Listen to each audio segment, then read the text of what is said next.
Okay mga sir, ayan, na-install na natin at meron tayo ditong isang outlet para sa welding machine. So pag nag-welding tayo, ito, off muna natin yung PB at saka yung AC papunta dito sa inverter para safe tayo sa ang ating inverter. So galing to sa AC dito. Good day mga sir at welcome back na naman sa ating channel. At for today's video, share ko sa inyo itong ating lumang setup. Ito yung 3 kW na NX100. At meron din tayong LB Tapsan na 100 AH. So ngayon, ito yung panel board ko noon, plastic. Ayan, so miniature panel board. Ayan, so may nakalagay pang mga watt meter dyan. So yan, wala na yan kasi ginawa ko na yan. Nilipat ko na yan at ginawa ko na yung AC breaker sa mga AC sa load side yan. So ayan, temporary muna natin kalasin at unti-unti natin kalasin yung mga wirings kasi magpapalit tayo ng D6 kW hybrid on off grid. Ayan, tuturo ko sa inyo kung paano yung connection yan. Ayan, share ko sa inyo. At ito nga pala yung dati nating 3 kW. Ayan o, napakaganda, wala namang problema. Hindi tayo nagka-problema kahit 3 taon na yan. At ayun, nagpalit na tayo ng D6 kW kasi meron na tayong mga load na malalaki. So hindi na kaya talaga sa 3 kW. At siguro maganda na rin na mag-upgrade. Okay, so ito na yung unti-unti nating in-install. Ayan yung mga marka sa mga bateryan. Ayan, so sa ngayon wala muna tayong battery kasi walang budget.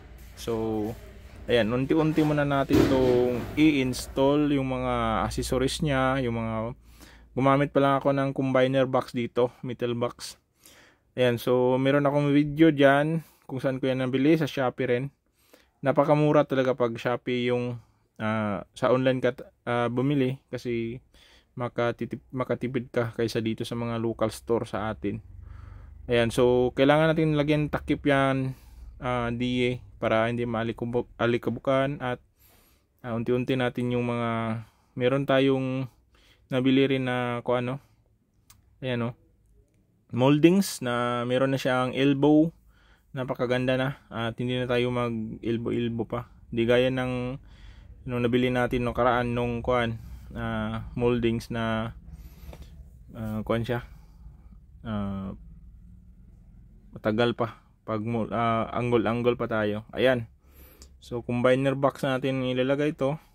Nga pala, yung dati kong solar panel dito is yung 450 watts na LB Tapsan. Bali, 4 siya sa taas kasi yung 3 kW ko noon is 2S2P. So, dalawang series, dalawang parallel. At ngayon, siniris ko na lahat yon para ma-fit sa ating 6 kW na DE. At kung pala 150 volts yung kailangan para mapagana natin tong LB Tapsan. So kailangan natin ng 3 panel o 4 na panel para gagana tong LB Tapsan. Ayan yung minimum na voltage para sa MPPT niya sa charging. Pero grid tie muna tayo dito kasi wala nga tayong budget at mahal din kasi itong 6 kW na DE. Okay, so ako lang mag-isa nag-install dito, wala akong kasama at okay lang naman kasi hindi naman madalian at ayan, iniunti-unti ko na lang sa isang araw. Kung may bakante ako kasi busy talaga pag merong mga customer na magpapa-install o kaya mga electrical housing. Ayan. Okay mga sir, so ayan, initial natin, connection. Yan, nag-ground na yan. Importante talaga pag i-ground natin muna. Ground natin talaga una dito. Okay, so naka-ground na yan. Tapos ito naman yung line side o galing to sa service provider, itong nasa taas. Itong wire na to. Ito naman yung PB. Yan. Tapos ayun. Ito na yung ating connection. So galing dun sa service provider ito. Pasok dito ito. So gumamit tayo ng 40 amps. So papunta yan dito. Ayan. So naglagay din tayo ng ganito. Indicator lights. Ayan o. So ayan yung ating DA 6 kW. Yan, di pa natapos. Okay, so pinagana muna natin yung grid. So ayan, grid connection tayo. So ito yung breaker sa grid. So dito yan sa grid. Ayan o, grid. So naka normal power yung ating grid. So mas maganda to ganito kaysa dito natin lagay sa emergency power. So okay lang naman sila pero nakalagay kasi sa diagram ng DA connected siya sa grid. So pinapalo natin yung diagram dun sa manual. Okay, so ito naman isa emergency power natin yung load. Ito. So ito. Ayan, so emergency natin yan. Okay, so hindi pa nalagyan natin ng mga communication. Ito lang muna. Okay, so PB hindi pa natin connect natin yan mamaya. Right. So ayan mga sir, tapos na natin na magawa yung ating setup. At yan, gumagana na siya. So ito isang PB nakaabang. Yan, so kaya kailangan nakatutok ang combiner box natin dito sa mga kuan natin para ganda tingnan. So ito lang. Yan, okay lang yan. Yan, wala pang battery to. So ayan, papakita ko sa inyo yung connection nito. Walang battery yan, dito yan. So, wala pa tayong battery. So ayan, ito yung ating PB1. Wala to. Extra lang to. Dito ko na ilagay. Tapos ito yung main galing sa grid. So dyan yan yung in. Papunta dito out, papuntang normal sa ETS. At ito naman yung papunta ng grid dito sa yan grid sa ating kuan. So dito papunta dito, nag-jumper ako dito papunta dito sa isang breaker. At ito yung papunta ng grid. Yan, itong wire nito, ayan o, ito. So ayan, papunta yan dito sa grid. So connection yan dito sa may grid dito. Ayan, grid. Tapos ito na yun, papunta na yun sa ating mga breaker sa load side natin. Ito line side. So yung normal pala natin is grid. So nakabase tayo sa grid, hindi sa load. So yung load natin ito, load sa inverter. Ayan, load sa inverter. Papunta yan dito, papasok. Ayan, so dito sa breaker. At papunta dito sa emergency. So emergency lang yan. Emergency lang yung lagay natin dyan sa load sa inverter. Tapos ito pupunta na to ng dun sa likod dito sa breaker, may breaker yan dito sa ating ito wala na to kasi nilagay ko lang to dito, hindi ko pa ito naayos. So ito yung main natin sa bahay. Yan, galing yan doon, pinutasan ko lang. Tapos yun, ito abang lang natin to pag meron na tayong battery. So wala pa tayong battery as of now. Yan, nilagyan ko rin ng pilot light dito sa taas ng ETS.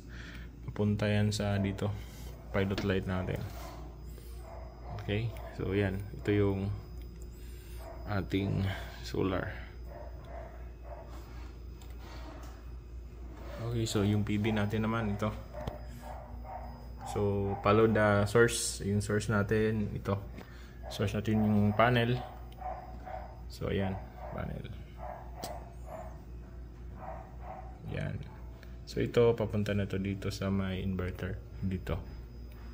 Kasi ito di galing to sa taas. Itong wire na to papasok dito sa taas ng breaker. Tapos out naman yan dito, papunta dito sa PV2. Okay. So battery hindi pa natin na-connect yan. Ayan. City sensor 3 at saka 4. Yung white 3, number 4 naman yung itim. So ganyan lang, wala pa nating hindi pa natin lalagyan ng can dito. Wala pang battery.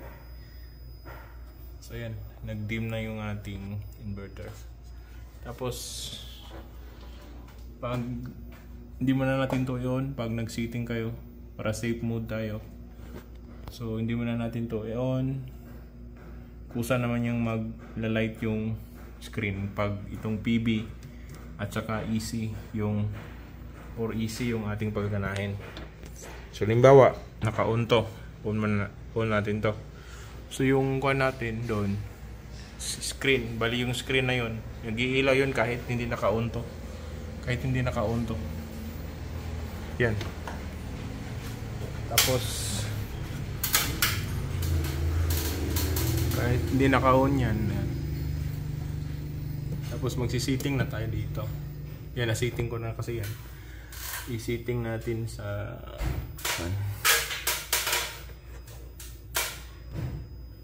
dito. Grid setting. Ito 60 Hz. Yan, single phase. Ito yung ating setting na walang battery ha. Ayan, walang battery. 230 single phase. Ayan, input. Ayan, hindi na natin yan gagalawin since nasa ako na lang yan na naka-setting na yan. Ayan, start frequency 60 Hz. Automatic na kasi yan. Ayan. High voltage, low voltage 50%. Ayan. Tapos check natin grid setting, system work mode 650 watts max power, and 0x40 CT, load burst. So load burst tayo. Yan, hindi na natin yan i-check kasi pang battery to. Wala tayong battery. Yan, check natin yan. Tapos advanced settings, system, solar arc fault on. Pwede yan i-on natin siguro. Kailangan ng password.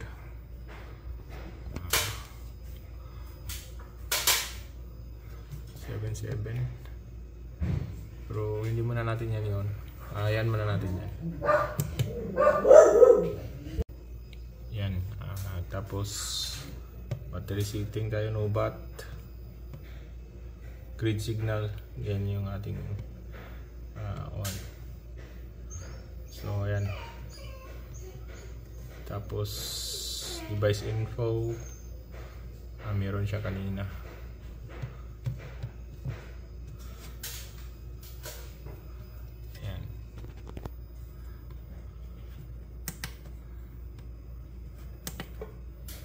Port, ayan, wala pa naman tayong GIN port. Smart loads,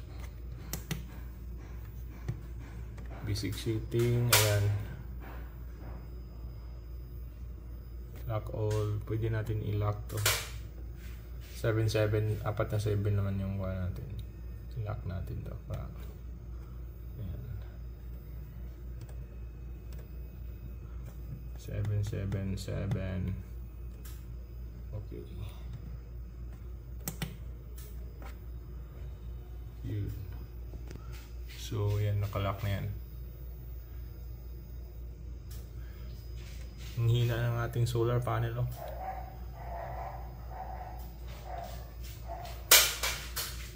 Ating load, meron tayong aircon ngayon. So lumutulog yung ating grid. Alas 3 na kasi, alas 4 na. So yung bubong pa natin is maiksi. Hindi na siya hindi kasi konto dito. malalim ay yung nasa baba kasi yung amin, matatabunan ng mga bahay dun sa taas, kaya hindi na siguro makakuha ng hagilap ng araw. Ayan, 16 kilowatt. So nasa mga kanyan pala 60 watts, 0.6 pala, 0.16. So ang liit lang pala talaga. Yung load pa natin 750 watts. So tumutulong naman si grid. So yun lang muna yung setting natin, at tapos na tayo sa ating siguruhin natin na meron ground. Yan, dito tayo ground. Tapos dito yung sarahan. Sisit ko tong wifi dito. Dito yung wifi. Okay mga sir, ayan, na-install na natin, at meron tayo ditong isang outlet para sa welding machine. So pag nag-welding tayo, ito, off muna natin yung PB at saka yung AC papunta dito sa inverter para safe tayo, sa safe ang ating inverter. So galing to sa AC dito sa hindi pa natin to na-connect, pero dito na natin nilagay sa taas.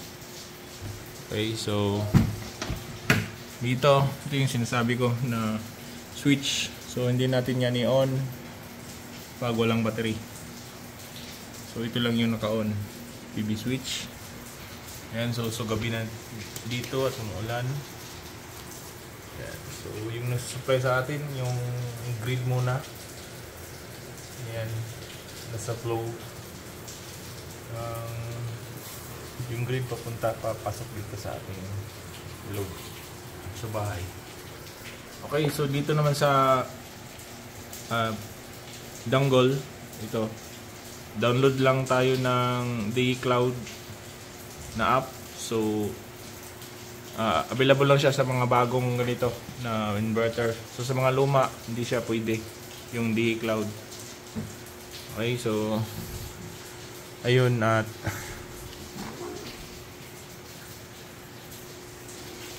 okay na yung setup natin. So ganito, magandaan ito sa may elbow, sa may molding sa to kasi may elbow. Okay, so ayan lang muna. Salamat. Nanonood.